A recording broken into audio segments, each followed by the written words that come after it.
ஆண்டவராகிய இயேசு கிறிஸ்துவின் நாமத்தினாலே புனித வெள்ளி நல்வாழ்த்துக்களை நான் உங்களுக்கு கூறிக்கொள்கிறேன். ஒரு அல்லேலூயா சொல்லுவோம். இது உண்மையிலேயே ஒவ்வொரு மனிதர்களும் சந்தோஷப்பட வேண்டிய ஒரு நாள். அல்லேலூயா. இயேசு கிறிஸ்து அவர் மரிக்கும் முன்பாக அவர் கம்யூனியன் அட்டெண்ட் பண்ணாங்க. அவருடைய சீசர்களோடு பஸ்காவை அவர் புசிக்க ஆயத்தமாயிருந்தார். அப்பொழுது இயேசு ஒரு வார்த்தை சொன்னார், என்னுடைய மரணத்தை நினைவு கூறுங்கள் என்று இயேசு சொன்னார். ஏன் அப்படின்னு கொஞ்சம் யோசிச்ச போது, ஒவ்வொரு மனிதனுடைய வெற்றியும் அவனுடைய மரணத்தில் தான் இருக்கிறது. அல்லேலூயா. இன்னைக்கு உலகத்தில் அநேகர் பிறப்பை கொண்டாடுகிறார்கள், கிறிஸ்துவின் பிறப்பை கொண்டாடுகிறார்கள். ஆனால் இயேசு கிறிஸ்து ஒரு இடத்துல கூட என்னுடைய பிறப்பை எல்லாரும் கொண்டாடணும்னு சொல்லலை.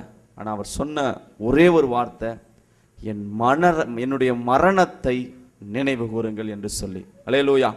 அந்த மரணத்தை நினைவு கூறும்படியாக இந்த இடத்திலே நாம் கூடி வந்திருக்கிறோம். ஒரு விசை கூட முழங்கால் படியிட்டு ஆண்டவர் நம்மோடு பேசும்படியாக, அவருடைய வார்த்தைகள் மூலம் நம்மோடு இடைபடும்படியாக நாம் எல்லாரும் முழங்கால் படியிட்டு ஒரு சிறு ஜெபத்தை செய்து நாம் ஆண்டவருடைய வார்த்தைக்கு நேராய் கடந்து செல்ல இருக்கிறோம். எல்லாரும் முழங்கால் படியிட்டு கண்களை மூடுவோம்.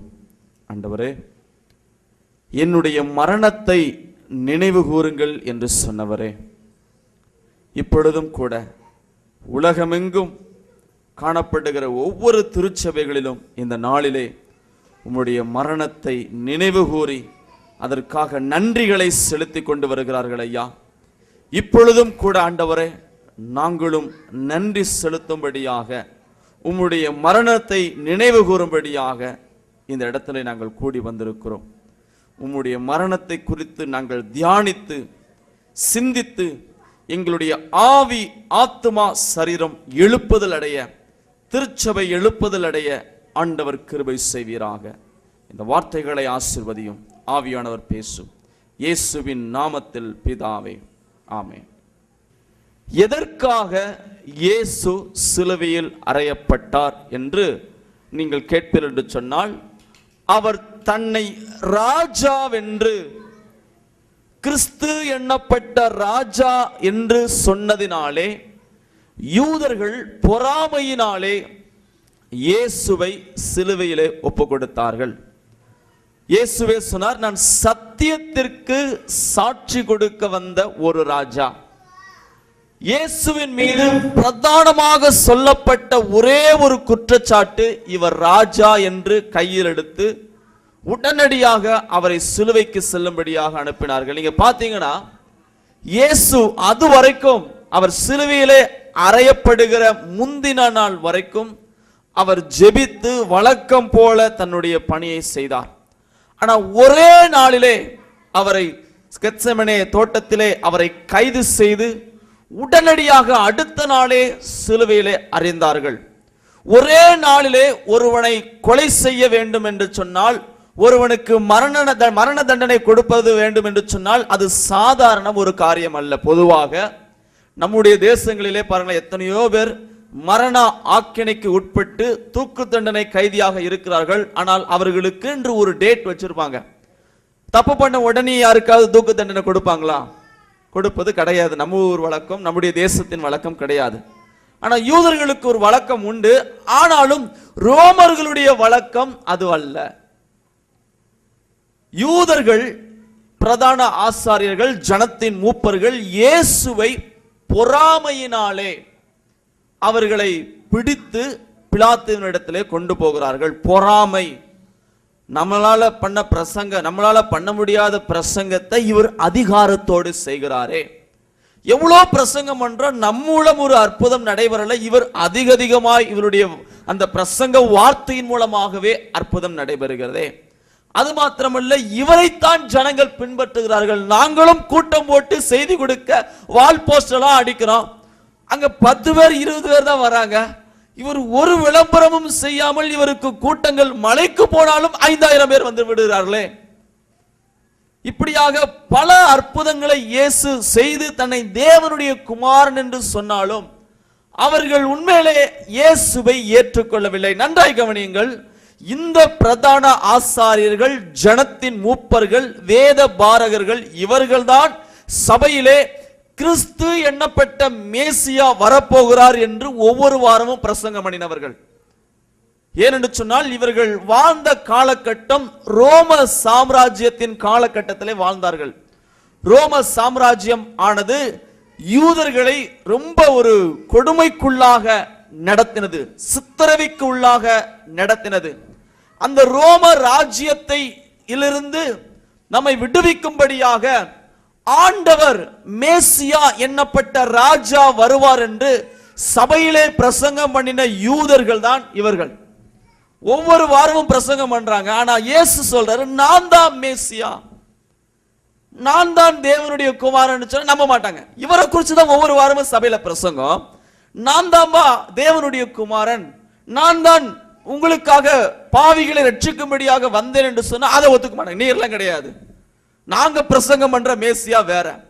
ஏன் அப்படின்னா இவங்கள் பிரசங்கம் பண்ண அந்த மேசியாவானவர் ரோமருடைய சாம்ராஜ்யத்தை அழித்து அவர்களை ஒன்றுமில்லாமல் ஆக்கி போட்டு யூதர்களாகிய தங்களை ஆளுகை செய்வார் என்று எதிர்பார்த்து கொண்டிருந்தார்கள். ஆனால் இயேசுவோ யுத்தம் செய்து ரோமரை முறியடிக்கும்படி வருகிற ராஜாவாக அல்லாமல் தம்முடைய இரத்தத்தினாலே ஜனங்களில் பாவங்களிலிருந்து அவர்களை விடுவிக்கும்படியான ராஜாவாகவே வந்தார். அல்லேலூயா.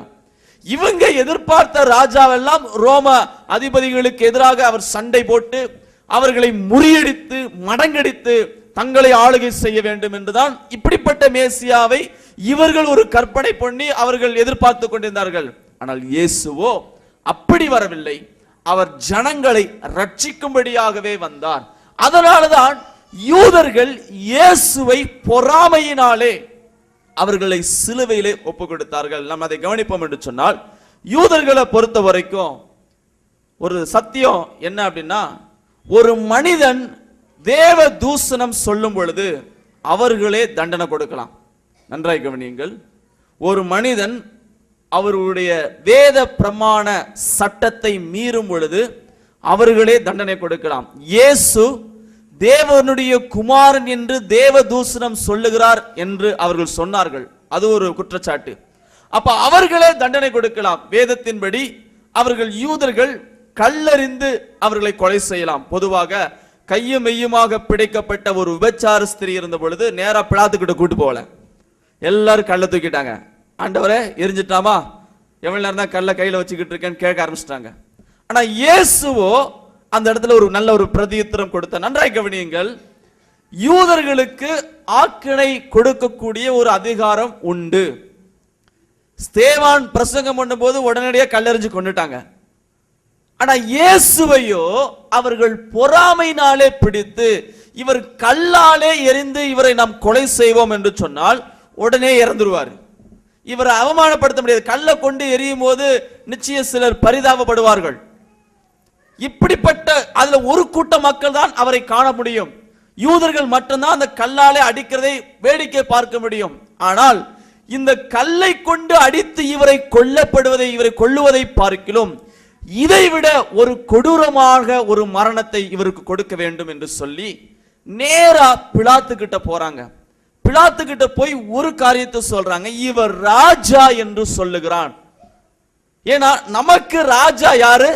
ராயன் ஒருவரே.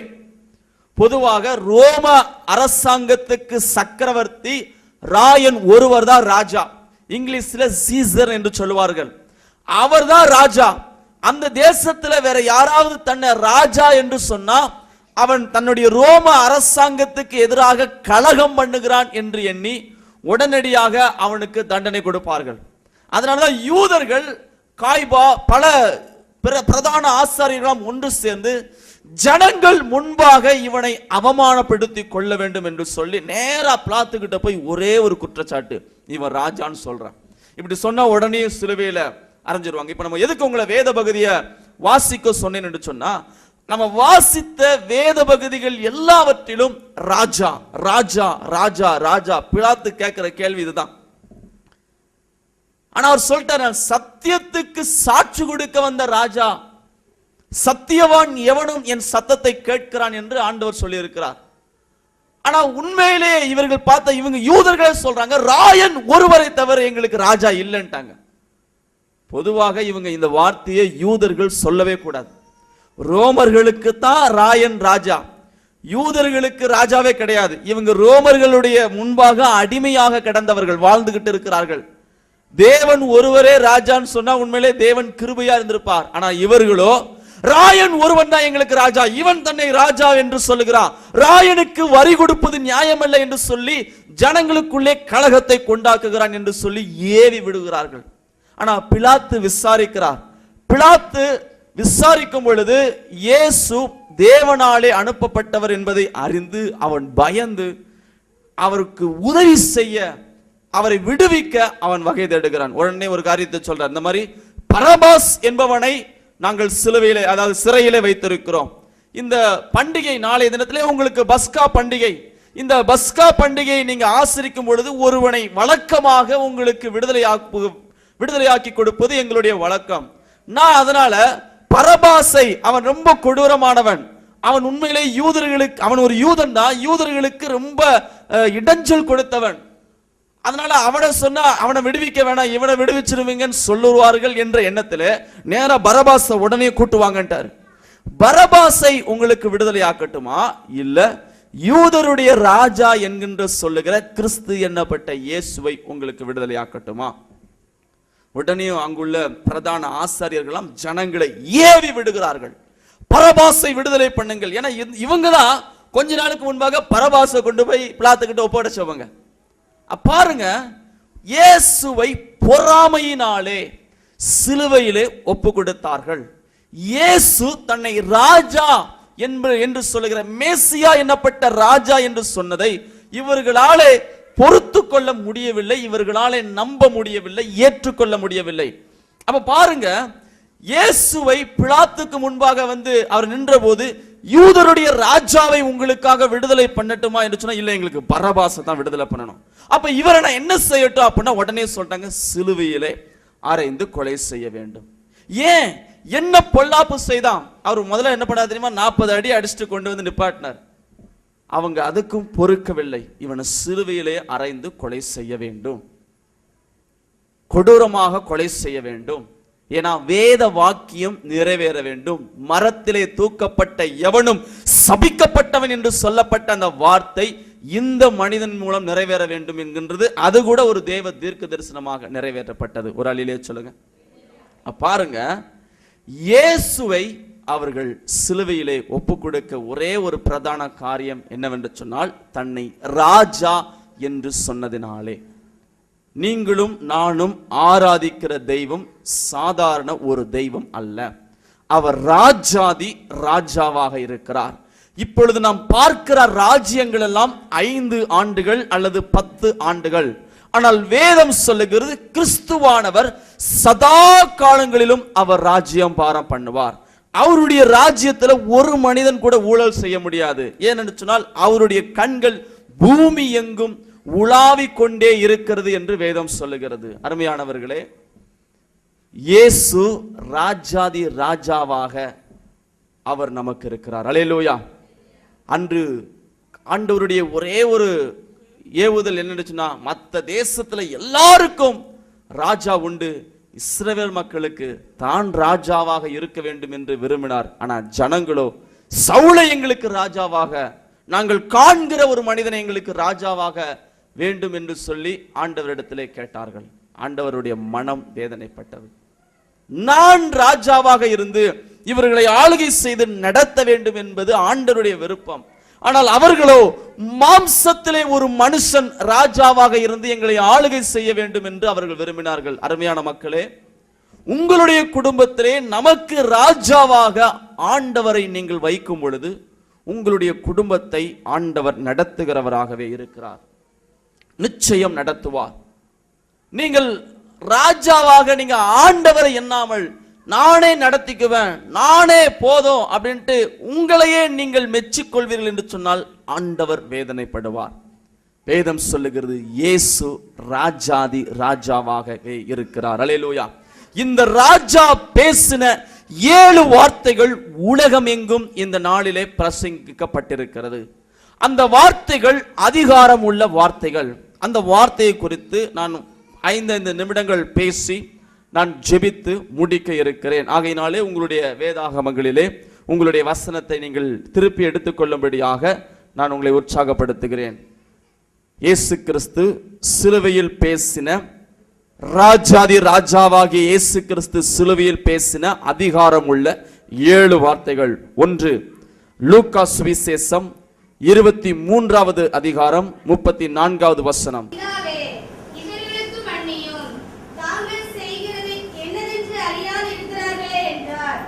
ராஜாதி ராஜாவாகிய இயேசு சிலுவையிலே அவர் அடிக்கப்பட்டவுடன் அவர் முதலாவது பேசின வார்த்தை, பிதாவே இவர்களுக்கு மன்னியும்.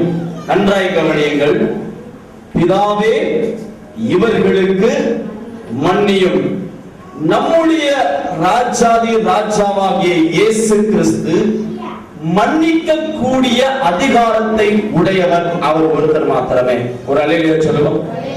பொதுவாக நமக்கு விரோதமாய் குற்றம் செய்கிறவர்களை நம்ம ஈஸியா மன்னிப்போம். ஆனா ஒருவனுடைய பாவத்திலிருந்து அவனுக்கு மன்னிப்பை யாராலும் கொடுக்க முடியாது. பாவத்திலிருந்து ஒரு மனிதனுக்கு மன்னிப்பை கொடுக்கக்கூடிய அதிகாரத்தை உடையவர் ராஜாதி ராஜாவாகிய இயேசு கிறிஸ்து ஒருவரே. அல்லேலூயா. இயேசு கிறிஸ்து இந்த பூமியிலே வாழ்ந்த நாட்களிலே, அவர் ஊழியம் செய்த நாட்களிலே லூக்கா 5:24 சொல்லப்பட்டிருக்கிறது. ஒரு திமிர்வாதக்காரனை இயேசுவுக்கு முன்பாக கொண்டு வந்தார்கள். அவனுடைய பாவத்தினாலே அவன் நோய் கொண்டவனாய் இருக்கிறான். எத்தனையோ பேர் ஜெபித்தும் அவனுக்கு விடுதலை இல்லை. ஏனென்று சொன்னால் பாவம் அவனை விட்டு போகவில்லை. வசனம் சொல்லுகிறது, இயேசு கிறிஸ்து இவ்விதமாய் சொல்லுகிறார் 24வது வசனத்திலே, பூமியிலே பாவங்களை மன்னிக்க மனுஷகுமாரனுக்கு அதிகாரம் உண்டு என்பதை நீங்கள் அறிய வேண்டும் என்று சொல்லி அந்த திமிர்வாதக்கார மனிதனை இயேசு சுகமாக்கி அனுப்பினார். ஒரு அல்லேலூயா சொல்லுவோம். அப்ப ராஜா பேசின முதல் வார்த்தை மன்னிக்கும் அதிகாரம். பிதாவாகிய தேவனே இவர்களுக்கு மன்னியும் என்று இவர் தன்னை யார் சிலுவையிலே ஒப்பு கொடுத்தார்களோ, யார் தன்னை பரியாசம் பண்ணி கொண்டிருக்கிறார்களோ அவர்களுடைய பாவங்களை அவர் மன்னிக்கிறார்.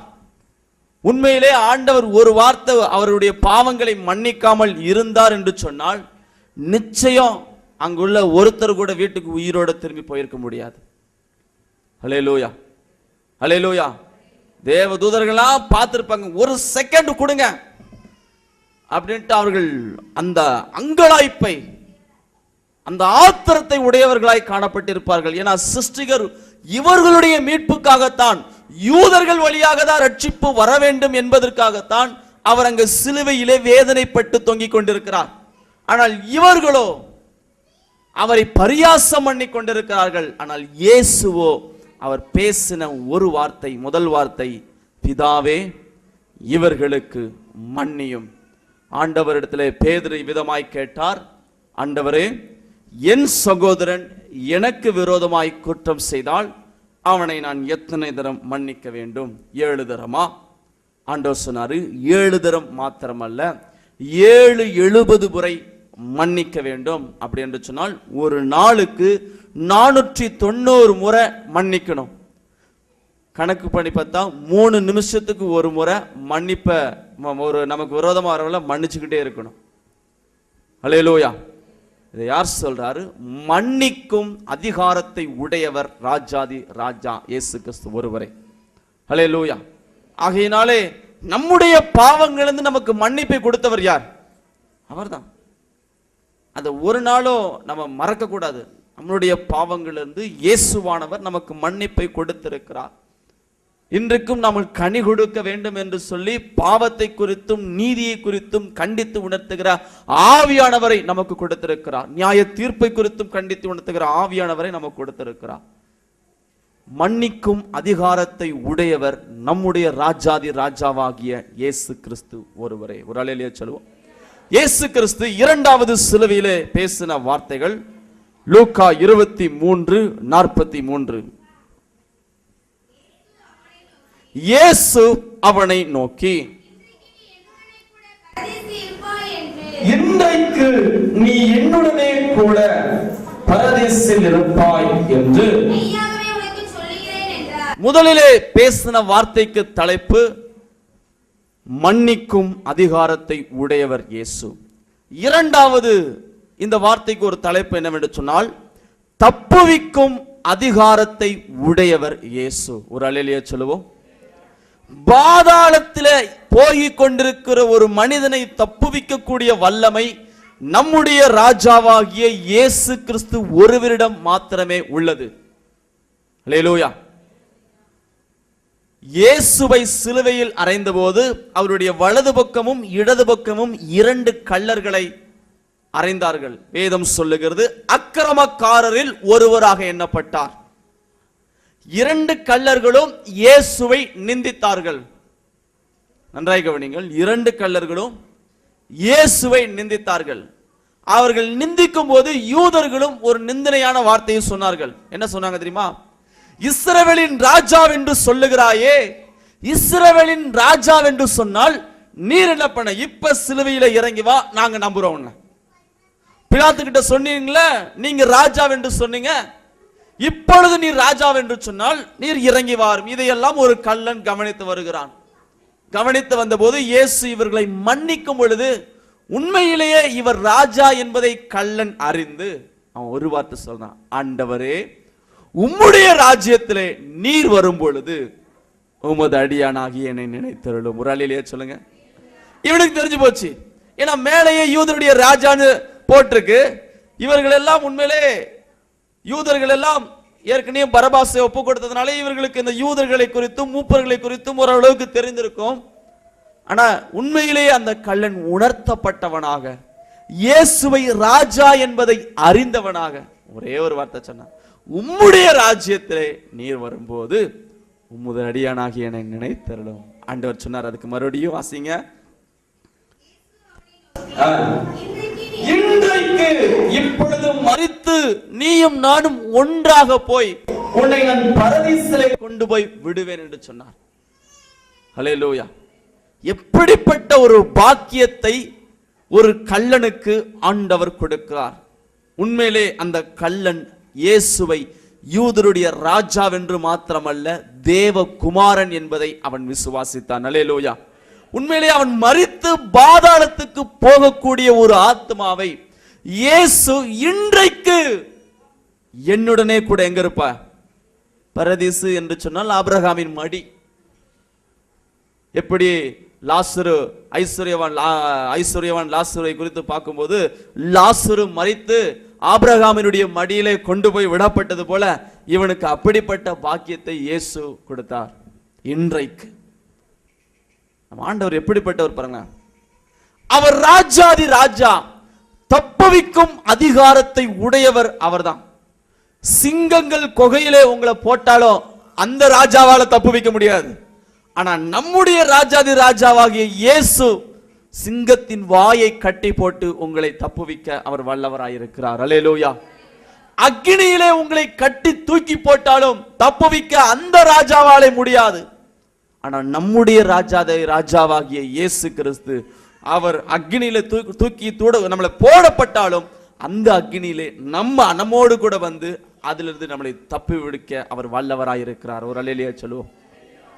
அப்ப நம்ம ராஜாதி ராஜாவாகிய இயேசு கிறிஸ்து முதலாவது மன்னிக்கும் அதிகாரத்தை உடையவர், இரண்டாவது தப்புவிக்கும் அதிகாரத்தை உடையவர். மரண ஆக்கினைக்கு உட்பட்டவர்களை, பாதாளத்தை நோக்கி சென்று கொண்டிருக்கிறவர்களை அவர்களை தப்புவித்து பரதீசுக்கு பரலோகத்துக்கு அவர்களை கொண்டு போகக்கூடிய அதிகாரம் பெற்றவர் நம்முடைய ராஜாதி ராஜா இயேசு கிறிஸ்து ஒருவரே. அல்லேலூயா. நம்முடைய ராஜா பேசின மூன்றாவது வார்த்தை யோவான் 19:26-27.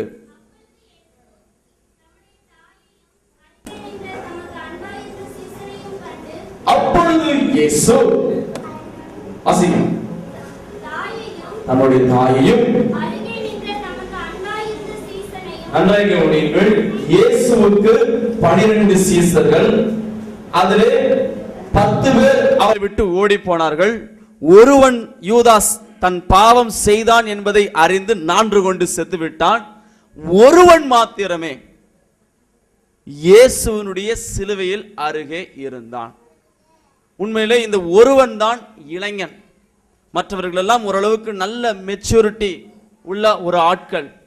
அப்ப இந்த ஒருவன் மாத்திரமே இயேசுவை நோக்கி பார்த்து கொண்டிருந்தான். அவனுடைய தாயும் அங்கே பக்கத்தில், இயேசுடைய சகோதரர்கள் அங்கே இருந்தார்கள் என்று சொல்லப்படல. ஏன்னா இயேசுடைய சகோதரர்களே இவர் தேவனுடைய குமாரன் என்று நம்பல முதல்ல. ஹல்லேலூயா. பாருங்க, இயேசுவானவர் அங்க சிலுவையிலே அவர் சுமந்து கொண்டு, சிலுவையிலே அவர் தொங்கிக் கொண்டிருக்கிற சூழ்நிலையிலே தம்முடைய சீசனை பார்க்கிறார், ஒரு பக்கம் தன் தாயை பார்க்கிறார். இந்த இடத்திலே காணப்படுகிற ஒரு அதிகாரம் என்னவென்று சொன்னால் அன்பின் அதிகாரம். அல்லேலூயா. தேவன் அன்பாகவே இருக்கிறார் என்பதை மனிதன் அறிந்து கொள்ளும்படியாக இயேசுவானவர் தன் தாயையும் தன் சீசனையும் பார்த்து அவர்கள் மேல் இருந்த தன்னுடைய அன்பை வெளிப்படுத்தினார்.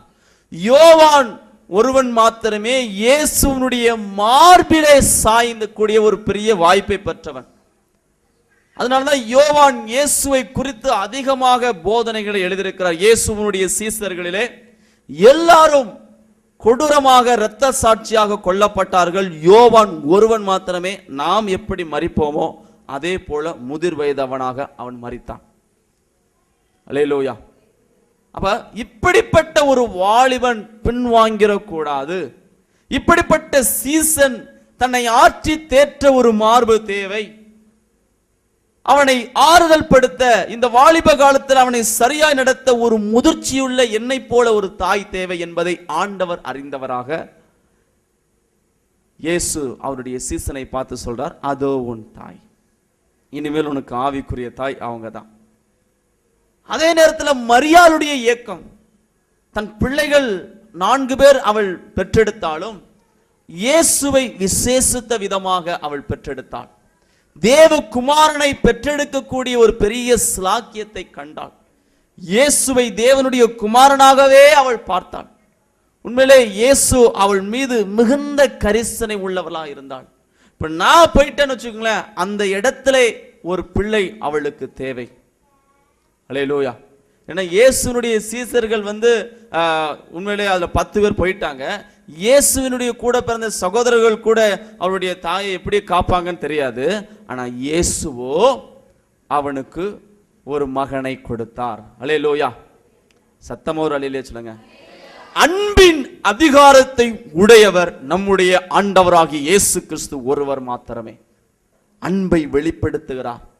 வேதம் சொல்லுகிறது, தம்முடைய சொந்த குமாரன் என்றும் பாராமல் நமக்காக அவரை ஒப்பு கொடுத்த தேவன் மற்ற எல்லாவற்றையும் அருளாதிருக்குது. எப்படி இந்த வசனத்தை நம்ம வாசிச்சு அறிக்கை செய்யும் பொழுது நிச்சயம் ஒரு பெரிய ஆசீர்வாதம் நமக்கு உண்டுங்க.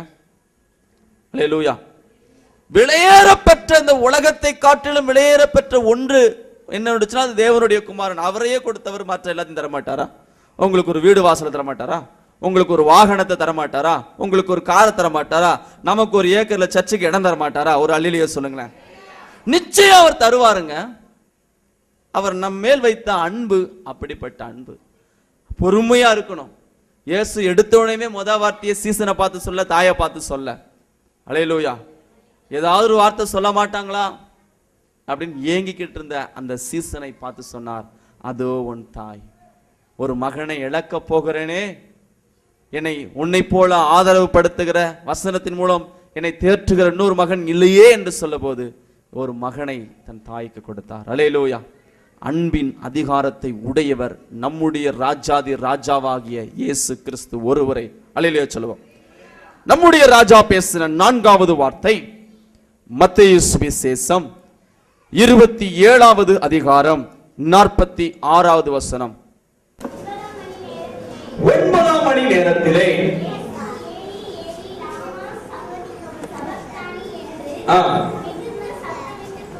மிகுந்த சத்தமிட்டு கூப்பிட்டார். அதற்கு என் தேவனே, என் தேவனே, ஏன் என்னை கைவிட்டீர் என்றார். அல்லேலூயா. இந்த வார்த்தைக்கு ஒரு அதிகாரம் உண்டுங்க, பாவத்தை போக்கும் அதிகாரம். ஒரு அல்லேலூயா சொல்லுங்க. இயேசு 4வது வார்த்தையை பிதாவை நோக்கி சொல்லுகிறார், என் தேவனே, என் தேவனே, ஏன் என்னை கைவிட்டீர்? உலகத்தாருடைய பாவத்தை எல்லாம் தன்னுடைய குமாரன் மீது ஆண்டவர் வைத்ததினாலே அவருக்கு அவரால் கை கொடுக்க முடியவில்லை. உலகத்தாரை மீட்க வேண்டும் என்று சொன்னால் தன் குமாரனை கைவிட்டே ஆக வேண்டும். இதனால் பாவத்தை போக்க இயேசு கிறிஸ்து ஒருவரால் மாத்திரமே முடியும். பாவத்தை போக்கும் அதிகாரத்தை உடையவர் இயேசு கிறிஸ்து ஒருவரே. நன்றாக கவனியுங்கள். பாருங்க, அவர் சொல்றாரு, என் தேவனே, என் தேவனே, ஏன் என்னை கைவிட்டீர்? பூமியிலே வாழுகிற மனிதர்களுடைய பாவங்கள் எல்லாம் இயேசுவின் மேலே சுமத்தப்பட்டது. அப்போஸ்தலனாகிய பவுல் நன்றாக எழுதுகிறார். நீங்க வாசிங்களேன். 2 கொரிந்தியர் 5:21. 2 கொரிந்தியர் 5:21. நாம் அவருக்குள் நாம் அவருடைய பிள்ளைகளாக மாறும்படிக்கு, அவருடைய நீதியாகும்படிக்கு பாவம் அறியாத அவரை என்ன ஆக்கினாரா? நமக்காக பாவமாக்கினார். ஒரு சத்தியத்தை தெரிஞ்சு கொள்ளுங்க, கிறிஸ்து மரித்தார் என்பது உலக சரித்திரம். இன்னைக்கு உலகத்திலே அது சரித்திர நிகழ்வாக பதிக்கப்பட்டு உலகம் எங்கும் கொண்டாடப்படுது. கிறிஸ்து மரித்தார் என்பது உலக சரித்திரம். ஆனா கிறிஸ்து நமது பாவங்களுக்காக மரித்தார் என்பதை வேதம் ஒன்றே சொல்லுகிறது. ஒரு அலையிலே சொல்லும், இயேசு மரித்தார் என்பது எல்லா மக்களுக்கும் தெரியும். ஆனா இயேசு நமது பாவங்களுக்காக மரித்தார் என்பதை வேதம் ஒன்றுதான் சொல்லுகிறது. அதுதான் பவுல் சொல்றாரு, நமக்காக அவர் பாவமாக்கப்பட்டார். பாவத்தை போக்கும் அதிகாரத்தை உடையவர் ராஜாதி ராஜாவாகிய இயேசு கிறிஸ்து ஒருவரே. ஹல்லேலூயா. உண்மையிலே நம்ம பண்ண பாவத்துக்கெல்லாம் வாரத்துல ஒரு முறை நம்மளை சிலுவையில் அறையணும். ஹல்லேலூயா. அப்படி இல்லை டெய்லி சிலுவையில் அறையணும். அப்படிப்பட்ட வார்த்தைகள், அப்படிப்பட்ட கிரியைகள்லாம் நம்மிடத்துல காணப்படுகிறது. ஆனா இயேசு பாவத்தை போக்கும் அதிகாரத்தை உடையவர். நம்மளுடைய பாவத்தை போக்கும் வழியாக அவர் பாவமாக்கப்பட்டார், தேவனாலே கைவிடப்பட்டார். அதனாலதான் இயேசு சொன்னார், என் தேவனே, என் தேவனே, ஏன் என்னை கைவிட்டீர்? பாவத்தை போக்கும் அதிகாரம் உடையவர். இந்த நாட்களில் கூட மக்களுக்கு சொல்லுங்க நற்செய்தியை. பாவிகளை ரட்சிக்கவே கிறிஸ்து இயேசு உலகிற்கு வந்தார் என்கின்ற நற்செய்தியை நீங்கள் காண்கிற மக்களுக்கு சொல்லுங்க. என் பாவ சாபத்தினால்தான் இப்படி வாழுகிறேன் என்று எண்ணுகிற மக்களை பார்த்து நீங்கள் சொல்லுங்கள். உங்களுக்கு மீட்பை இயேசு 2000 ஆண்டுகளுக்கு முன்பாகவே கொடுத்தார். பாவத்திலிருந்து மன்னிக்கக்கூடிய அதிகாரத்தை உடையவர் இயேசு கிறிஸ்து ஒருவரே. 25 நாள் இந்த கோல்பட்டியில ஒவ்வொரு தெருவா போய் சிலுவையை குறித்து தான் பிரசங்கம் பண்ணோம். 25 நாள் தொடர்ந்து போனோம். ஒவ்வொரு தெருவுக்கும் போனோம், ஒவ்வொரு தெருவிலையும் பிரசங்கம் பண்ணோம். சிலுவை தான் ரட்சிப்பு. நம்மளுடைய பாவத்தை போக்க 2000 ஆண்டுகளுக்கு முன்பாகவே தேவன் தம்முடைய ஒரே பேரான குமாரனை சிலுவையில் ஒப்பு கொடுத்தார். அல்லேலூயா.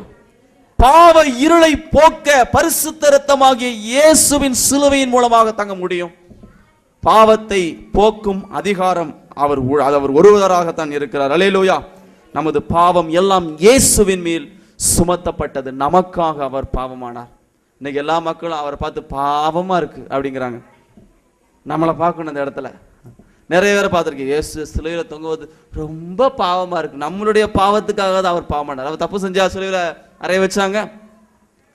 நிறைய பேர் பார்த்துருக்கேன், ஐயோ பாவம், எத்தனை ஆணிப்பா, ரொம்ப பாவமா இருக்கு. உங்க கையில அறையக்கூடாதாங்க, அவர் கையில அதை வாங்கினாருங்க. இந்த கை செய்த பாவத்துக்காக, இந்த கால்கள் வீட்டுல தரிக்காம ஓடி செய்த பாவங்களுக்காக தாங்க சிலுவையில் அறையப்பட்டது. தீங்குக்காக ஓடுகிற காலை கர்த்தர் அருவருக்கிறார் என்று நீதிமொழிகளை சொல்லுகிறது. தீங்குக்காக ஓடுகிற கால். நான் நிறைய பேரை பார்த்திருக்கேன். இன்னும் சபைக்குள்ள இருக்கிற சில கிறிஸ்டியன்ஸ் எல்லாம் உண்டு, சினிமா பார்க்க எழுத்து போடுறதுல இருந்து பார்க்கறதுக்காக ஓடின ஒரு கூட்டத்தை நான் பார்த்திருக்கிறேன். தீங்குக்காக விரைந்து ஓடுகிற, தீமை செய்ய விரைந்து ஓடுகிற கால்களை கர்த்தர் அருவருக்கிறார். அது தேவனுக்கு முன்பாக அருவருப்பார். ஏன் வண்டி ஏற சீக்கிரம் போனோம், முதல் சீன் அதான் நல்லா இருக்கும். அல்லேலூயா. இப்படி எல்லாம் மக்கள் உண்டு. இன்றும் நம்மளுடைய பாவங்கள் தவறான வழியிலே போனதுனால அவருடைய பாதங்கள் அன்று ஆணிகளாலே அடிக்கப்பட்டது. பாவத்தை அதிகாரம் உள்ள ராஜாதி ராஜாவிடத்திலே உங்களுடைய பாவங்களை அறிக்கை செய்யுங்கள், உங்களுக்கு ஒரு மீட்பை இப்பொழுதே அவர் தர வல்லவராய் இருக்கிறார். அல்லேலூயா. அடுத்து வாசிப்போம். ஆண்டவர் பேசின 5வது வார்த்தை யோவான் 19:28. அதன் பின்பு எல்லாம் முடிந்தது என்று வேத வாக்கியங்கள் நிறைவேறத்தக்கதாக தாகமா இருக்கிறேன் என்றார். அல்லேலூயா. இது என்ன அதிகாரம் அப்படின்னு சொன்னா, நிறைவேற்றுதலின் அதிகாரம். அல்லேலூயா. பிதா எதையெல்லாம் வேதத்திலே எழுதி கொடுத்தாரோ அதையெல்லாம் நிறைவேற்றும்படியாக தான் இயேசு இந்த பூமியிலே வந்தார். வேத வாக்கியங்களின்படி அவர் என்ன சொன்னாரு? தாகமா இருக்கிறேன். இயேசு இந்த பூமியிலே வந்த நோக்கமே என்ன தெரியுமா? அந்த வேத காரியங்கள், வேத சட்டங்கள் எல்லாவற்றையும் நிறைவேற்றும்படியாகத்தான் இந்த பூமிக்கு வந்தார். பொதுவா யூதர்கள் அவரை ஒப்பு கொடுத்தாங்க. யூதர்களை பொறுத்த வரைக்கும் ஆண்டவர் கொடுத்த சட்ட திட்டங்களை ஒன்ன மீறினா கூட அவன் சபிக்கப்பட்டவன். ஒரு கட்டளையில அவன் ஃபெயில் ஆனா கூட அவனுக்கு நித்திய அழிவு தான். இந்த யூதர்கள் அந்த நியாயப்பிரமாண சட்டத்தின் அழிவிலிருந்து அவர்களை தப்புவிக்கும்படியாக, வேத வாக்கியங்களை நிறைவேற்றும்படியாக இயேசு கல்வாரிக்கு வந்தார் என்பதை அவர்களே அறியல. அல்லேலூயா. இயேசு அதை சொன்னார், போதித்தார். வாசிப்போமா? மத்தேயு 5:17. டக்குன்னு வாசிங்க. நியாய பிரமாணத்தை ஆனாலும் தீர்க்க தரிசனங்களை ஆனாலும் அதை அழிக்க வந்தேன் என்று எண்ணாதீங்க. அழிக்கிறதுக்கு அல்ல. எதுக்கு வந்தாரா? நான் தான் சொன்னேன், ராஜாதி ராஜா. அவர் பேசின 5வது வார்த்தைக்கு தலைப்பு நிறைவேற்றுதலின் அதிகாரம். வேதத்தை முழுவதும் அவர் நிறைவேற்றினார். நன்றாய் கவனியுங்கள். இந்த வேதத்திலே அநேக கட்டளைகள், 6000க்கும் மேற்பட்ட கட்டளைகள் உண்டு. இதை ஒரு மனிதனும் நிறைவேற்றினதாக வேதத்திலே சொல்லப்படல. ஆனா இதை நிறைவேற்றாத மனிதன் சபிக்கப்பட்டவன் என்று வேதம் சொல்லுகிறது. யார் ஒருவன் இந்த நியாய பிரமாணத்தை நிறைவேற்றுகிறானோ அவனுக்கு தேவன் நித்திய ஜீவனை அளிப்பார். யார் ஒருவன் நிறைவேற்றாமல் போனானோ அவனுக்கு நித்திய தண்டனையை கொடுப்பார். நன்றாய் கவனிங்கள். இயேசு சொன்னாரு, நியாய பிரமாணத்தை ஆனாலும் தீர்க்க தரிசனம் எல்லாம் அழிக்கிறதற்கு அல்ல, நிறைவேற்றுவதற்கே வந்தேன் என்று சொல்லி சிலுவை வரை அவர் நிறைவேற்றினார். உண்மையிலேயே அவர் நியாயப்பிரமாணத்தை கை கொண்டு வாழ்ந்ததுனால பிதா அவருக்கு நித்திய ஜீவனை கொடுக்கும்படியாக அவர் வாக்கு கோரலாம். நான் வேதத்தை நிறைவேறி முடித்தேன், நித்திய ஜீவனை கொடுங்கள் என்று அவர் வாக்கு அவர் கேட்கலாம்.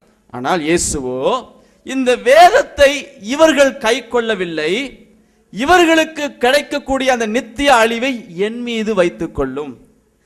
எனக்கு இந்த வேதத்தை கை கொண்டு நிறைவேற்றியதனால எனக்கு கிடைக்கக்கூடிய அந்த நித்திய ஜீவனை இவர்களுக்கு கொடுத்து விடும். ஒரு அலையிலே சொல்லுங்க. அதுதான் நிறைவேற்றுதலின் அதிகாரம். அவருக்கு கிடைக்கக்கூடிய நித்திய ஜீவனை யாரு கொடுத்தாரு? நமக்கு கொடுத்தார். நமக்கு கிடைக்கக்கூடிய தண்டனையை அவர் சுமந்து கொண்டார். அல்லேலூயா. நிறைவேற்றுதலின் அதிகாரம். உங்களுடைய வாழ்க்கையில எத்தனை முறை ஒரு வசனத்தை நீங்க நிறைவேற்றி முடித்திருக்கிறீங்க? கொஞ்சமாவது யோசிக்க முடியுமா? வசனத்தை யார் தியானிக்கிறார்களோ அவர்களால் தான் வசனத்தை கை கொண்டு நடக்க முடியும். வசனத்தை வாசிக்கவே நேரம் இல்லாதவர்கள், அவர்களுக்கு தியானிக்க நேரம் இருக்காது. ஹல்லேலூயா. அதுதான் சொல்லு, கர்த்தருடைய வேதத்தில் தியானமாயிருக்கிற மனுஷன் பாக்கியம். எனக்கு அநேக மக்கள் நாடகம் நாளைக்கு என்ன சீன் வரும் அந்த தியானத்திலே இருக்காங்க. அது நடக்கும், அதை உட்காந்து கலந்துரையாடல் பண்றாங்க. நிறைய இடத்துல போயிருக்கேன். ஹல்லேலூயா. ஆனா வேதத்தை நாளை இந்த சம்பவம் என்ன சொல்லுதுன்னு கலந்துரையாடல் பண்ணின ஒரு குடும்பத்தை இதுவரைக்கும் நான் ஊழியத்துக்கு வந்து இவ்வளவு நாள் ஆனது நான் பார்த்தது கிடையாது. ஒரு குடும்பத்தை சொல்றேன், சபையில பண்ணிருக்கலாம், தப்பு கிடையாது. ஆனா டிஸ்கஷன், நிறைய நண்பர்கள் கூட சேர்ந்தாச்சுங்க சினிமாவை குறித்து டிஸ்கஷன் பண்றாங்க, அதுல தியானமா இருக்கிறாங்க. பிசாசு பாருங்க, எதுல தியானமா போகக்கூடாது அதெல்லாம் தியானமா வச்சுதான். ஏன்னா இவன் இங்க வந்தா நம்மளை மேற்கொண்டுருவானே என்றுக்காக. ஹல்லேலூயா. சில ஆட்களுக்கு வியாபார தியானத்தையே கொடுத்துருவான். வியாபாரத்திலே இன்னைக்கு சர்ச்சு கூட போவாத, போ நேரம், நீ சம்பாதிக்க வேண்டியது சம்பாதி, சபைக்கு ஞாயிற்றுக்கிழமை நாளைக்கு ஒரு நாள் தான் வந்துட முடியாதா? மீட்பின் நமக்கு மீட்பு கொடுத்த தெய்வத்துக்கு நன்றி சொல்லும்படியாக நம்ம வந்திருக்கிறோம். அல்லேலூயா. பொதுவாக இயேசு கிறிஸ்து 6 மணி நேரம் சிலுவையில தொங்கினார். 6 மணி நேரம் ஆராதனை நடத்தணும். உண்மையான ஆராதனை ஈஸ்டர் ஆராதனை 6 மணி நேரம் அதை நடத்தணும். அந்த காலத்து அதுதான். ஒரே பிரசங்கத்தை 6 மணி நேரம் யார் நடத்துவாருன்ட்டு 7 வார்த்தையை கொண்டு வந்து 7 பிரசங்கியாரை கூப்பிட்டு ஒவ்வொரு ஆளையும் 1 மணி நேரம் பேச சொல்லுவாங்க. இப்போ நான் 7 பேரை கூப்பிட்டு வந்தேன்னு வச்சுங்களேன், உங்களுக்கு உண்மையிலே மத்தியானம் 3 மணி ஆயிரும் போவதுக்கு. அல்லேலூயா. மீட்பின் கிரயத்தை உணர்ந்தவர்கள் அவர்கள் நைட்டு வரை கூட இருப்பாங்க. அல்லேலூயா. நன்றாய் கவனிங்கள், இயேசு வேதத்தை நிறைவேற்றி முடித்தார். அதான் தாகமா இருக்கிறேன் என்று சொன்னா, நமக்கு வேதத்தின் மீது தாகம் இருக்கணுங்க. இயேசு எதையெல்லாம் போதித்தாரோ மறுபடியும் வாசிக்கணும். வாசிச்சு நம்முடைய தாகத்தை அதிகரித்து கொள்ள வேண்டும்.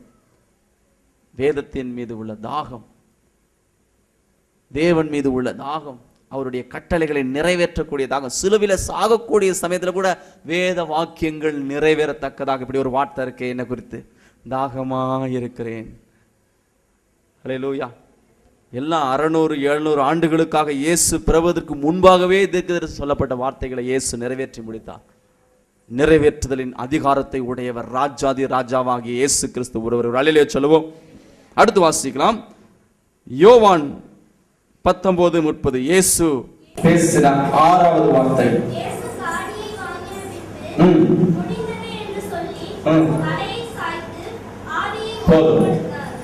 இயேசு பேசின 6வது வார்த்தை finished, முடிந்தது. பிதா எதை செய்ய இந்த பூமிக்கு என்னை அனுப்பினாரோ அந்த கிரியைகளை எல்லாம் நான் என்ன பண்ணேன், செய்து முடித்தேன். மனிதர்களுக்காக, ரட்சிப்பின் கிரியைகளுக்காக நான் என்னெல்லாம் செய்ய வேண்டுமோ அதையெல்லாம் என்ன பண்ண, செய்து முடித்தேன். அல்லேலூயா. முடிந்தது. நம்ம எல்லாம் எத்தனை காரியங்களை ஆண்டவருக்கு செய்யறோன்னு அநேக காரியங்களை வாக்கு கொடுத்திருக்கிறோம். அதை எத்தனை நம்ம நிறைவேற்றி இருக்கிறோம் கொஞ்சம் சிந்திங்களேன். எத்தனையோ காரியங்களை அதை செய்யற, இதை செஞ்சிடா, அது வந்துடும், இது வந்துடும், செய்யறேன்னு எத்தனையோ சொல்லுங்க. செய்து முடித்தவர்கள் எத்தனை பேர்? எத்தனையோ காரியத்துக்கு கொடுக்கிறேன்னு சொன்னவங்க கொடாமல் இருக்கிறீங்களே. கொடுக்கிறேன் என்றும் சொல்லியும் கொடாமல் இருக்கிறேன், அது ஒரு வசனம் வரும் நீதிமொழிகள்ல.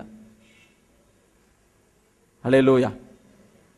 ஒரு காரியத்தின் துவக்கத்தை பார்க்கிலும் அதனுடைய முடிவு நல்லது என்று சாலமோன் சொல்லுகிறார். இயேசு பிதா எதை செய்ய அனுப்பினாரோ அதை செய்து முடித்தார். அதை முடிந்தது என்று சொன்னார். அல்லேலூயா. மரணத்துக்கு அதிகாரியான சாத்தானை தமது மரணத்தினாலே ஜெயிக்கும்படியாக அவர் இந்த பூமிக்கு வந்தார். அதை செய்து முடித்தார். எவ்வளவோ அவமானப்பட்டாருங்க. ஒரு காரியத்தை நிறைவேற்றினா எவ்வளவு அவமானம் தெரியுமா? நீங்க நினைக்கிறீங்க இயேசு சிலுவையில 6 மணி நேரம் தொங்குனதுதான் வேதனை நினைக்கிறீங்களா? அதை காட்டிலும் ரண வேதனை அந்த 3 ஆண்டு ஊழியத்தில் அவர் பட்டார். தெரியுமா உங்களுக்கு? இயேசுவை பார்த்து சொன்னாங்க தச்சனுடைய குமாரன் சொன்னாங்க. அவர் எவ்வளவு வேதனை தெரியுமா? தேவகுமாரன் சொன்னார். பிசாசு பிடித்தவன் சொன்னாங்க. என்ன இப்படிலாம் சொல்றாங்க, நான் ஊழியத்துக்கு வரல பரலோகத்துக்கு வந்ததுன்னு போனாரா இயேசு? நம்மளா இருந்தா அப்படிதான் சொல்லி போய் எங்களுக்கு இதெல்லாம் வேணாம், செட் ஆகாது, என் வேலையை பார்த்து போயிருந்தோம் அப்படின்ட்டு போயிடுவோம். ஒரு வேலையை பிதா கொடுத்தாரு, அதை குமாரன் செய்து முடித்தாரு. சபையில் ஒரு வேலை கொடுத்தாங்கன்னா செய்து முடிக்கணும். வீட்டில் ஒரு வேலை கொடுக்குறாங்களா செய்து முடிக்கணும். அப்படிப்பட்டவனை நம்பிதான் கர்த்தர் என்ன பண்ணுவார், ஊழியத்தையே கொடுப்பார். அல்லேலூயா. நான்லாம் என்னை பொறுத்த வரைக்கும் மெட்ராஸில் இருக்கும்போது ஊழியத்துக்கு வர்றதுக்கு முன்பாக ஒரு வேலையை கொடுத்தேன்னு வச்சுங்களேன், எவ்வளோ தூரம்னாலும் பரவாயில்ல, அதை முடிக்காம அவள் விடவே மாட்டேன். இன்னைக்கு இந்த காரியம் செய்யணும்னா செஞ்சு முடிக்காம சாப்பாடுக்கே போக மாட்டேன்.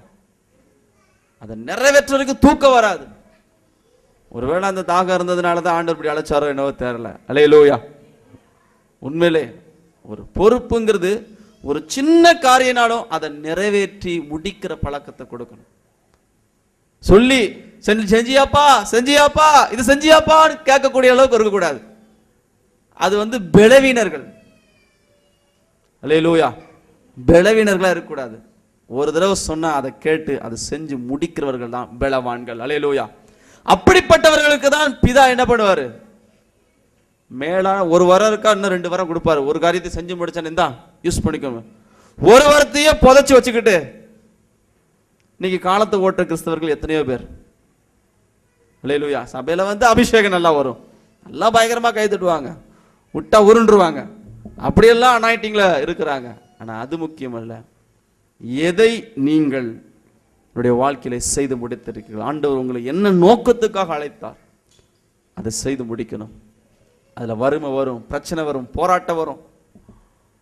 இயேசு 40 நாள் உபவாசம் வரும்போது போராட்டம் பிசாசே நேரடியாக வந்துட்டான். நீ தேவகுமாரன் தானே, இந்தாங்க கல்லுகளை அப்பமங்களாக மாற்றும்படி செய்யும். அது மாத்திரம் பிசாசு இன்னொரு கேள்வி கேட்ட, முக்கியமான கேள்வி, எதற்கு நீர் ராஜா என்பது எனக்கு தெரியும், நீர் இந்த உலகத்தை ராஜ்யம் ஆளுகை செய்ய போகிறீர் என்பது உண்மை, அதுக்காக தான் சிலுவை சுமக்க வந்தீர். ஒரே நிமிஷத்துல உலக ராஜ்யத்தெல்லாம் காமிச்சா அவருக்கு, என்ன பணிந்து கொள்ளும் இப்போயே கொடுத்தது உங்க ராஜா வாக்கியதுன்னு அவனே சொன்னான். அல்லேலூயா. பிசாசுக்கு தெரியும் இயேசு ராஜான்னு. அதான் உலகத்தின் சகல ராஜ்யங்களையும் ஒரு நிமிஷத்திலே அவருக்கு காண்பித்து, நீர் என்னை சாஷ்டாங்கமாய் விழுந்து பணிந்து கொள்வீர் என்று சொன்னால் இவைகளை எல்லாம் உமக்கு தருவேன் என்று சொன்னார். இயேசு ஏற்றுக்கொண்டாரா? என்ன நம்மளா இருந்தா குறுக்கு வழியில கிடைக்குதுன்னு வாங்கிட்டு போயிருப்போம். எதுக்கு சிலுவை சுமக்கணும், எதுக்கு அடி வாங்கணும், எதுக்காக துப்பப்படணும்? அல்லேலூயா. இன்னைக்குமே பாடு, உபத்திரவம், கஷ்டம், இப்படிப்பட்ட வழியாக வருகிற ஆசீர்வாதம் தான் என்றைக்கும் நிலைத்திருக்கும். அல்லேலூயா. சும்மா வர 1 லட்சமோ 2 லட்சமோ ஆசீர்வாதமா இருக்காதுங்க. கஷ்டப்பட்டு சம்பாதிக்கிற 10 ரூபா நமக்கு ஆசீர்வாதமா இருக்குங்க. அல்லேலூயா. நான் கூட எவ்வளவோ காரியங்கள் யோசிச்சிருப்பேன். அநேக நேரங்களில் ரொம்ப தரித்திரத்துக்குள்ள போன ஒரு சூழ்நிலை.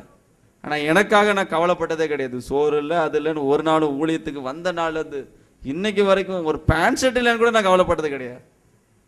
அல்லேலூயா. 2 ரூபா அயன் பண்ணா காசு இல்லாமல் நான் என்ன பண்ணேன், அப்படியே மடித்து வச்சு அது மேலேயே படுத்து உருண்டு அதை போட்டு ஊழியம் பண்ணியிருக்கிறேன். 2 ரூபா வள்ளுவர் நகர் புது கிராமத்திலேருந்து காசு பஸ்ஸுக்கு இல்லாமல் அங்கேருந்து 3 கிலோமீட்டர் 50 நிமிஷம் நடந்துங்க வருவேன். நம்ம கஷ்டத்தை நம்ம பிள்ளைங்க அனுபவிக்க கூடாதுன்னு உங்களுக்குலாம் ஆட்டோ டிராவலிங் கொடுத்துருக்கோம். அல்லேலூயா. நம்ம தான் எவ்வளோ வெயிலில் நடந்து வந்தோம், இவங்களும் இதுக்கு நடந்து வரணும், செய்து முடிக்கணும். அல்லேலூயா. இதை நம்ம புரிஞ்சுக்கணும். நமக்கு ஆட்டோ அனுப்பியே ஏற்றைக்கு வரமே, அப்போ நம்ம என்ன பண்ண, இதுலயே நீங்க கொஞ்சம் முன்னேறலைன்னா எப்படி அடுத்த காரியத்தை நம்ம செய்ய முடியும்? 2வது ஆட்டோல இடம் இல்லைன்னா புது விசுவாசியை ஏற்றி விட்டு நம்ம நடந்து வரணும். அது ரொம்ப ஆசீர்வாதம். அல்லேலூயா. ஆட்டோல எனக்கு இடம் இல்லை இறக்கி விட்டாங்கன்னு கௌரவமாக கோச்சு போயிடக்கூடாது. அப்போ நாங்கள் ஒன்றுமே நம்ம ஆவிக்குரிய கிறிஸ்தவர் என்று சொல்லவே முடியாது. ஒரு காரியத்தை நிறைவேற்றி முடிக்கணும். ஒரு ஆத்மாவை கோல் செட் பண்ணுங்க. இன்னைக்கு ஈஸ்டர், இன்னைக்கு குட் ஃப்ரைடே, ஒரு ஆத்மாவை நான் கோல் செட் பண்ணுறேன். அடுத்து அவங்க கிறிஸ்துமஸுக்குள்ள அவங்கள ஆதாயம் வரணும். ஒரு காரியத்தை செய்து முடிக்க நீங்க தீர்மானம் எடுங்க. போராட்டம் வரும், பிரச்சனை வரும், ஆனா முடிவிலே உங்களுக்கு பலன் வரும். அல்லேலூயா. அல்லேலூயா. இயேசு செய்து முடித்தார். அல்லேலூயா. அடுத்த வசனம், இயேசு கிறிஸ்து ராஜாதி ராஜாவாகி இயேசு கிறிஸ்து பேசின 7வது வார்த்தை லூக்கா சுவிசேஷம் 23வது அதிகாரம் 46வது வசனம். இயேசு, பிதாவே உம்முடைய கைகளில் என் ஆவியை ஒப்புவிக்கிறேன் என்று அவர் உண்மையிலே அவர் மறிக்கும் பொழுது தன்னுடைய பலத்தை எல்லாம் பிரயோகப்படுத்துகிறார். வேதம் சொல்லுகிறது மகா சத்தமாய் கூப்பிட்டு தன் ஆவியை ஜீவனை விட்டார். அவருக்கு உண்மையிலே பலன் இல்லை, முந்தின இரவு தூக்கம் இல்லை, சிலுவையிலே அதாவது அவருடைய சரீரத்திலே அடிக்கப்பட்ட அந்த வாரினால் அடிக்கப்பட்ட அதிலிருந்து ரத்தம். ரெண்டாவது போர்ச்சியவர்கள் இவர் ரொம்ப பரியாசம் பண்ணாங்க. இவர் ராஜானதுனால பிலாத்திலிருந்து நேராக கூட்டு போய் ஒரு அரண்மனையில் கூட்டு போய் அவர் நீ ராஜாவேன்னு சொல்லி இந்த நீ அரண்மனையில் உட்காருன்னு சொல்லி அவருக்கு ஒரு முள்முடியை சூட்டி அவர் கையில் ஒரு கோலை கொடுத்து ஓங்கி ஓங்கி ஓங்கி ஓங்கி அடிச்சு அவரை துப்பி என்ன பாடலாம் படுத்தினாங்க தெரியுமா? அவருக்கு ஒரு வஸ்திரத்தை வேற உடுத்துனாங்களா. ஏன்னா ராஜ மரியாதையோட போய் அவர் சிலுவையில் ஏத்தணும்ட்டு ரொம்ப நக்கல் பிடிச்சவங்க ரோமர்கள். ஹல்லேலூயா, ஹல்லேலூயா.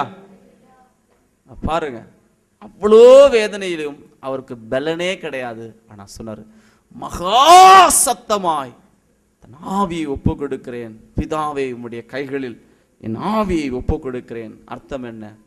மரணத்தின் மேல் அதிகாரம் உடையவர் ராஜாதி ராஜா இயேசு கிறிஸ்து ஒருவரே. ஒரு அல்லேலூயா சொல்லுவோம். ஆண்டவர் சொன்னார், என் ஜீவனை கொடுக்கவும் எனக்கு அதிகாரம் உண்டு, அதை எடுக்கவும் அதிகாரம் உண்டு. மரணத்தின் மேல் அதிகாரம் உடையவர் இயேசு கிறிஸ்து ஒருவரே. மரணத்துக்கு பின்பு ஒரு வாழ்க்கை உண்டு என்பதை அறியும்படியாக தேவகுமாரன் நமக்காக அவர் மரித்தார். அல்லேலூயா. தம்முடைய கைகள், பிதாவுடைய கைகளில் தம்முடைய ஆவியை ஒப்பு கொடுத்தார். மரணத்தின் மேல் அதிகாரம். நான் ஒரு காரியம் சொல்றேன், இங்க இருக்கிற உங்கள ஒரே ஒரு காரியம், என்ன போராட்டம் என்ன பிரச்சனை வந்தாலும் நீங்க என்ன பண்ணக்கூடாது, தொடர்ந்து ஓடிக்கிட்டு தான் இருக்கணும். சில மக்கள் எதுக்கு ரொம்ப லேட்டா பரலோகத்துக்கு போனோம், இன்னைக்கே தூக்க மாத்திரை வாங்கி இருக்கிற பிரச்சனை தாங்க முடியலன்னு போடுற மக்களையும் எத்தனை பேர் பார்த்துருக்கிறேன். நான் சென்னையில் இருக்கும்போது என்னுடைய சபையிலே ஒரு அம்மா மருந்து பாட்டிலே கொண்டு வந்துடுச்சு. உடனே ஆண்டருக்கு பாஸ்ட்டுக்கு வெளிப்படுத்தினார், இங்க யாரோ ஒரு சகோதரி மருந்து பாட்டிலோடய சாகிறதுக்கு சர்வீஸ் முடிஞ்சோடனே சாக போறேன்ட்டு மருந்து பாட்டிலோட வந்திருக்கீங்க, எழுந்து நில்லுமா அப்படின்னாரு. ஆண்டவர் சொல்றாரு, உடனே ஒரு அம்மா மருந்து பாட்டிலோட எழுந்து நின்னுது. ஆண்டவர் வெளிப்படுத்துவார். அல்லேலூயா. பாருங்க, நம்மளுடைய ஜீவனை நமக்கு விட அதிகாரம் கிடையாது. நம்மளுடைய ஜீவனுக்கு அதிபதி யாரு? ஆண்டவர் ஒருத்தரை. அந்த ஜீவனை தற்கொலை என்கின்ற பெயரில் எத்தனையோ பேர் அதை தவறா விடுறாங்க. அப்படிப்பட்டவங்க நேரடியாக பாதாளத்துக்குள்ளே போகிறார்கள். என்ன பிரச்சனை என்ன போராட்டம் வந்தாலும் ஆண்டவருக்குள்ள நிலைத்திருக்கணும்.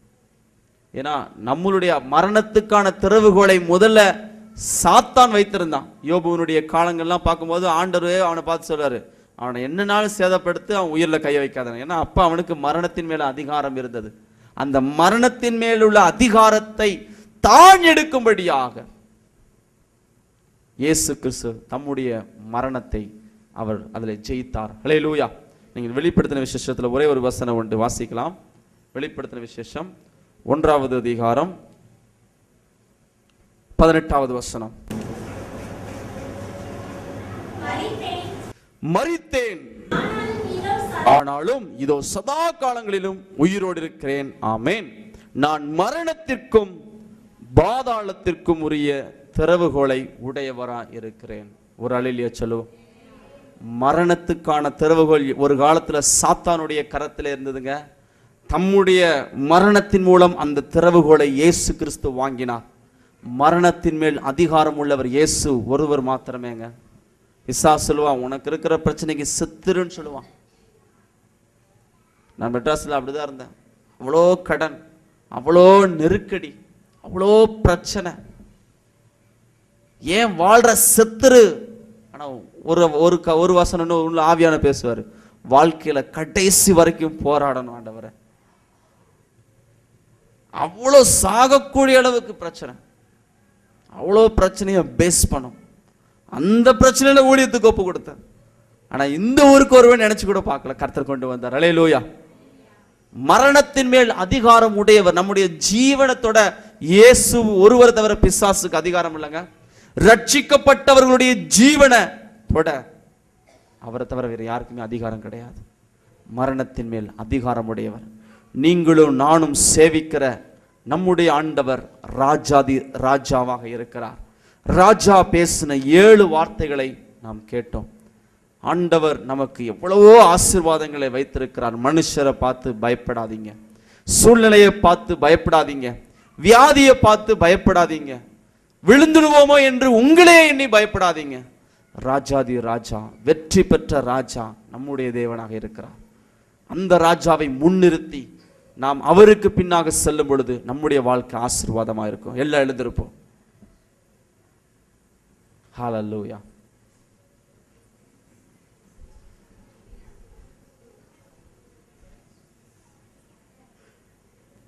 எல்லா கண்களை மூடி கர்த்தரை துதிப்போம். எல்லா கர்த்தரை துதிப்போம், ஸ்தோத்திரம் பண்ணுவோம். அவருக்கு மகிமையை செலுத்துவோம், அவருக்கு மகிமையை செலுத்துவோம்.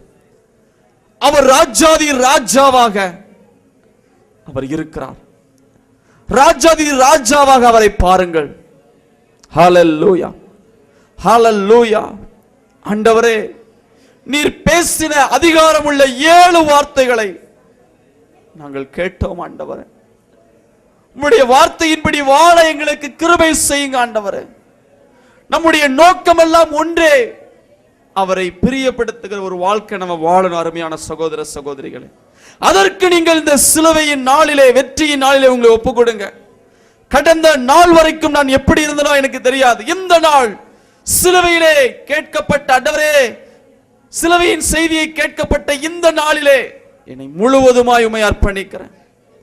எத்தனை பேர் என்னை பரிகாசிக்கலாம், படிப்பு இல்லை என்று என்னை அற்பமா எண்ணலாம், எனக்கு தாளந்துகளே இல்லை என்று சொல்லி மற்றவர்கள் நினைக்கலாம். ஆனால் நான் அதையெல்லாம் பெருசா பொருட்படுத்த மாட்டேன். ஆண்டவரே, நீர் என்னை கொண்டு எதை செய்ய சித்தம் வைத்திருக்கிறோ அவைகளுக்கு என்னை நான் முழுமையாய் ஒப்புக்கொடுகிறேன் என்று சொல்லுவோமா? உங்களுடைய அர்ப்பணிப்பு ஆண்டவர் இந்த காலை வேளையில எதிர்பார்க்கிறார். அருமையான சகோதர சகோதரிகளே, அர்ப்பணிப்பின் உள்ளத்தை கர்த்தர் எதிர்பார்க்கிறார். அர்ப்பணிக்கப்பட்டவருடைய உள்ளத்தில் தான் கர்த்தர் கிரியை செய்ய முடியும். ஷக்கரபா துபி ஹரபா, ஓ லபா ஷபலபோ கரபோ துபி கரபோ லீகாமா ஷபலபோ. இயேசு ஒருவரே மரணத்திற்கும் பாதாளத்திற்கும் உரிய திறவுகளை உடையவர். ராஜாதி ராஜாவை பாருங்க. உங்க பிரச்சனையை ஒண்ணு இல்லாம போய்விடும். கைகளை தட்டி கர்த்தரை மகிமைப்படுத்துங்க. ராஜாதி ராஜாவை நோக்கி பாருங்க, உங்களுடைய ஜெப வாழ்க்கை பிரகாசம் அடையும். ராஜாதி ராஜாவை நோக்கி பாருங்க, உங்களுடைய ஊழிய வாழ்க்கை பிரகாசம் அடையும். ராஜாதி ராஜாவை நோக்கி பாருங்க, உங்களுடைய அபிஷேகம் நிறைந்த வாழ்க்கை உங்களுக்கு மாத்திரமல்ல அநேகருக்கு அது ஆசீர்வாதமா இருக்கும். கைகளை தட்டி பலத்த சத்தத்தோடு ஸ்தோத்திரம் ஸ்தோத்திரம். கர்த்தாவே, தேவனே, ராஜாவே, மகிமையை செலுத்துகிறோம். வல்லமை உடையவரே, உமக்கு நன்றி செலுத்துகிறோம், நன்றி செலுத்துகிறோம், நன்றி செலுத்துகிறோம். Thank you, thank you. ஒவ்வொருவர் மீதும் அவருடைய ஆணி அடித்த கரம் ஒவ்வொருவர் மீதும் வைக்கப்படுவதாக. விசேஷித்த அபிஷேகம் ஒவ்வொருவர் மீதும் அமருவதாக. ஆண்டவரே, கேட்கப்பட்ட வார்த்தைகளுக்கு எல்லாரும் நம்மை ஒப்பு கொடுப்போம். பரிசுத்தமுள்ள நல்ல பிதாவே, தம்முடைய சொந்த குமாரனையே எங்களுக்காக கொடுத்த உம்முடைய அன்புக்காக நாங்கள் நன்றி செலுத்துகிறோம். அந்த அன்புக்காக உம்மை நாங்கள் துதிக்கிறோம். அந்த அன்புக்காக ஆண்டவரே உம்மை நாங்கள் மகிமைப்படுத்துகிறோம். ஐயா, ராஜாதி ராஜாவாகிய நீர் உயர்வான நிலையிலிருந்து எங்களுக்காக இந்த பூமியிலே தரித்திரரானீரே. ஆண்டவரே, ஐஸ்வர்ய சம்பனராகிய நீர் எங்களை ஐஸ்வர்யவன்களாக மாற்றும்படிக்கு நீர் தரித்திரரானீர் என்று வேதத்திலே வாசிக்கிறோம். ஐயா, அப்பா, சகல அதிகாரத்தை உடையவர் நீர் ஒருவரே.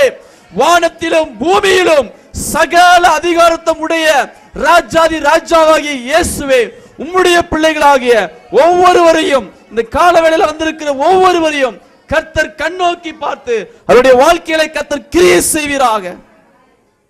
உமக்கென்று நல்ல ஒரு சாட்சியாய் பலப்படுத்தி அவர்களுக்கு வாழ அனுக்கிரகம் பண்ணுவீராக. அற்புத அடையாளங்களுடைய வாழ்க்கையில செய்வீராக. உம்முடைய கிருபையின் கரத்துக்குள்ளே மீதமுள்ள நேரங்களை ஒப்புக் கொடுக்கிறோம். இயேசுவின் நாமத்தில் பிதாவே. நாத்துமாவே கர்த்தரை ஸ்தோத்திரே, முழுவதுமே நாமத்தை ஸ்தோத்திரே. நாத்துமாவே கர்த்தரை ஸ்தோத்திரே, சகல உபகாரங்களை மறவாதே. ஆமென்.